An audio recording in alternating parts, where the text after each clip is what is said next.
सही साहब ये बताइएगा, ये आज फिर हमला करने की कोशिश की गई, खुशकिस्मती से हमारी सिक्योरिटी फोर्सेस ने फौरी जवाबी कार्रवाई की, कोई जानी नुकसान नहीं हुआ, लेकिन 2 दहशतगर्द मारे गए। Sir what do you think, ये गवादर में या पूरे ओवरऑल हम देख रहे हैं कि इस तरह के हमलों में तेजी आती जा रही है, इसकी क्या वजूहत हो सकती हैं? जी बिल्कुल, आपने बिल्कुल सही तजिया किया अपने इब्तिदाइया के अंदर। मैं इसका थोड़ा सा होल इनकम्पसिंग आपको एनालिसिस अपना दूं तो अगर आप देखें तो पाकिस्तान को कहा जाता है कि ये एक ऐसी जियो स्ट्रेटेजिक लोकेशन पर वाक़या है कि पाकिस्तान को उसका नुकसान भी हो सकता है और एडवांटेज भी हो सकता है। लेकिन अनफॉर्चुनेटली अफगान वॉर की वजह से, उससे पहले कश्मीर की वजह से, मजीद जंगों की वजह से, लोकल इनस्टेबिलिटी, पॉलिटिकल इंस्टेबिलिटी की वजह से आपने इसका फायदा खातिर ख्वाह नहीं उठाया। अब पाकिस्तान एशियन टाइगर तो बन सकता है, लेकिन कैसे? अब हालिया दिनों के अंदर आप देखें तो जो एक्टिविटीज पाकिस्तान में हो रही हैं वो सारी हौसला अफजाएं, जैसे कि कल स्मूथ ट्रांजिशन हुई है पिछली गवर्नमेंट से। अभी कल आपके नए जो निगरान वजीर आजम है वो हल्फ उठाएंगे और उनका ताल्लुक बलूचिस्तान से है। बिल्कुल बलूचिस्तान से वजीर आजम का आना मेरे ख्याल में जो उस प्रोविंस की जो एक महरूमिया है उसको एड्रेस करने में खातिर ख्वाह इसमें इसका एडवांटेज होगा और लोग उससे काफी खुश हैं। दूसरा, अगर आप देखें जो अच्छी चीज हो रही थी वो SIFC जो स्पेशल इन्वेस्टमेंट फैसिलिटेशन काउंसिल हुई है, उसमें खास करके बलूचिस्तान में जो माइनिंग की जितनी अपॉर्चुनिटीज हैं उसको एक्सप्लॉइट करने की बात की गई है और उसके साथ साथ CPEC को भी रिवाइव करने की बात की, जो खासी हौसला अफजा है। मजीद अगर आप देखें जो हौसला अफजा बात है वो जो बुरी हुकूमत है अफगानिस्तान में, वहां पर भी उन्होंने, तालिबान ने कहा कि कोई भी अटैक के लिए जो है अफगानिस्तान की सरजमीन जो उसको इस्तेमाल नहीं करेगा, अगर कोई करता है तो ना उसका जनाजा पढ़ाया जाएगा, बल्कि वो शहीद नहीं बल्कि वो एक जो है मुर्दार उसकी मौत होगी। इसी तरह से अगर आप ये तमाम इस तरह की कंडीशंस हैं, हालात हैं जिसकी वजह से होस्टाइल इंटेलिजेंस एजेंसीज और हमारे दुश्मन ममालिक जो हैं उनको एक आंख नहीं बहा रही है। अब उसमें क्या हुआ कि CPEC और माइनिंग की वजह से और कल एक जो निगरान वजीर आजम है बलूचिस्तान, उनके नॉमिनेशन की वजह से ये जो होस्टाइल इंटेलिजेंस एजेंसीज हैं उन्होंने आज एक अटैक करवाया ग्वादर के अंदर। लेकिन चूंकि हमारी मुसल्लह अफवाज को इस बात का इदराक था कि इस तरह की हौसला अफजा जब भी डेवलपमेंट होती हैं तो दुश्मन ममालिक उसके अंदर खातिर ख्वाह जो है वो भारत का किस हद तक और कितना किरदार हो सकता है? कुलभूषण यादव, हम बिल्कुल उसको भूल नहीं सकते क्योंकि उसकी मौजूदगी का वहां पर वापस से उसको गिरफ्तार किया जाना बलूचिस्तान के अंदर से, और जिस तरह से बलूचिस्तान के अंदर भारत की इन्वॉल्वमेंट है और जिस तरह से उसने अफगानिस्तान को इस्तेमाल किया कि इस खत्ते के अंदर, इस सारे मामले के अंदर अपनी इन्वॉल्वमेंट बरकरार रखने के लिए, और ये ढकी छुपी बात नहीं है। उनके वजीर, उनके नेशनल सिक्योरिटी वाले ये बात को बरमला इजहार करते हैं, फखरिया तौर पर कहते हैं। जी बिल्कुल, आपने ठीक कहा। अजीत डोवल जो उनके नेशनल सिक्योरिटी एडवाइजर हैं, उन्होंने बलूचिस्तान में मुदाखलत करने का खुला इसका एक्सेप्ट किया था कि हम इसको करते हैं और पाकिस्तान को स्टेबलाइज होने नहीं देंगे। ये जितनी हौसला अफजा चीजें हो रही हैं अगर आप देखें तो ये इंडियन नेशनल इंटरेस्ट के खिलाफ जाती हैं। फॉर एग्जांपल अफगानिस्तान से वो डबल फ्रंट एक किस्म का खोलना चाह रहे थे और तालिबान को सपोर्ट कर रहे थे, लेकिन तालिबान ने एहसान का बदला एहसान से शायद चुकाने की एक हामी भरी है या इरादा की है।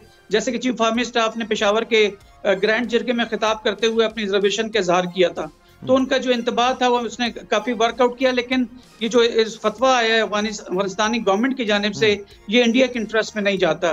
इसी तरह CPEC को जो GB के अंदर से गुजरता है गिलगित बल्टिस्तान से, उसके हिसाब से भी अजीत डोवल और इंडियन जो गवर्नमेंट है BJP की, उसकी वो मुखालिफ रही है और उसका इस तरह से एकदम से रिवाइव होना ये भी उसके हक में नहीं जाता। और last but not the least, अभी जो भी इंडिया के अंदर जो माइनॉरिटीज के खिलाफ वहां पे चीज चल रही है, तो माइनॉरिटीज में आमतौर पर और कश्मीर में खास तौर पर जो 15 अगस्त का दिन है उसको यौम स्याह के तौर पर मनाने का फैसला किया उन्होंने। और जो कि इंडियन जो उनकी एक सो कॉल्ड BJP की गवर्नमेंट, डेमोक्रेटिक गवर्नमेंट है, वो बेसिकली दुनिया में उसका जो एक मकाम है या उन्होंने सूडो किस्म की एक रुतबा हासिल करा, उसको काफी धचका पहुंचेगा। तो लिहाजा 14 अगस्त की आमद पर ये तमाम चीजें जो है वो दुश्मन मुल्क जो है हॉस्टाइल जो है एलिमेंट्स उनको यूज करते हुए करना चाह रहा है। लेकिन हमारी जो लॉ एनफोर्समेंट एजेंसीज हैं और जो पॉलिटिकल गवर्नमेंट की लीडरशिप है, ब्यूरोक्रेसी है, वो तमाम को इस बात के इदराक था कि ऐसे होने जा रहा है। इसी तरह अगर आप देखें तो अभी बाजोड़ के अंदर भी जो अटैक हुआ था जिसमें 4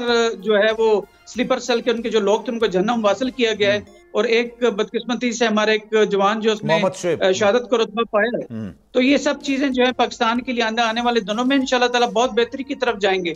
जब भी आप देखेंगे लेकिन ओवरऑल अगर मैं बात करूं, ये मेरा आपसे आखिरी सवाल, आपको लगता है मजमूई तौर पर हमें दोबारा से, क्योंकि पाकिस्तान वो कौम है, पाकिस्तानी फौज वो फौज है जिसने जवामर्दी से जंग लड़ी है, और कोई भी दुनिया की फौज इस तरह की जंग नहीं लड़ सकती जिस तरह से हमने दहशतगर्दी के खिलाफ लड़ी है और पाकिस्तानी आवाम की मदद से लड़ी है। लेकिन सर, क्या वाकई में आपको लगता है कि एक और ऑपरेशन की हमें जरूरत हो सकती है, क्योंकि दोबारा से इस तरह की कार्रवाइयां बढ़ रही हैं? जी, आपने बिल्कुल ठीक कहा। सबसे पहले तो आपका दो सवाल है आपके कि पाकिस्तान ने बड़ा अच्छे तरीके से जो दहशतगर्दी के खिलाफ जंग थी वो लड़ी है। हमेशा याद रखें कि जितनी भी दुनिया में इंसर्जेंसी से खिलाफ जंगें होती रही हैं, उसमें जो एक कत्लेआम जो है वो वाहिद हल समझा जाता है जितने स्कॉलर्स हैं। लेकिन अल्हम्दुलिल्लाह पाकिस्तान आर्मी जो है वो अपनी इस स्ट्रेटेजिक कल्चर के अगेंस्ट बिल्कुल भी नहीं गई, और उसने लोगों को साथ मिला के IDPs बना के, इंटरनली डिस्प्लेस पीपल, उनको अलग से वहां पे निकाल के और खुल्लम खुल्ला जंग की, और अल्हम्दुलिल्लाह 20 सालों को उसने लगाए और 80,000 से ज्यादा लोगों ने शहादतें इसमें हासिल की, जिसमें 12,000 फौजी जवान और ऑफिसर शामिल हैं। तो बगैर किसी मेजर जो है वो कैजुअलिटीज के वो हमने इसको जीता था। लेकिन बदकिस्मती से इसमें हमें बहुत नुकसान हुआ डॉलर्स के हिसाब से। तो अल्हम्दुलिल्लाह पाकिस्तान जो फौज है वो अपना किरदार अदा कर रही है।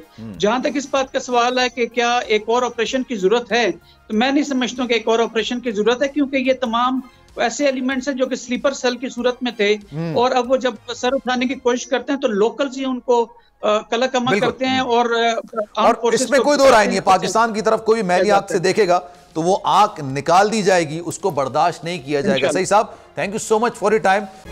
तारीख का अमीर,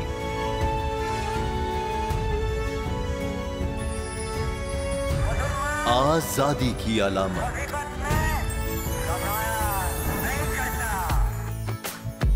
हुस्न का आईनादार, फिक्रो नजरिए की अक्कास, सरफराजी का गवाह, यानी हम सबका निगहबान पाकिस्तान।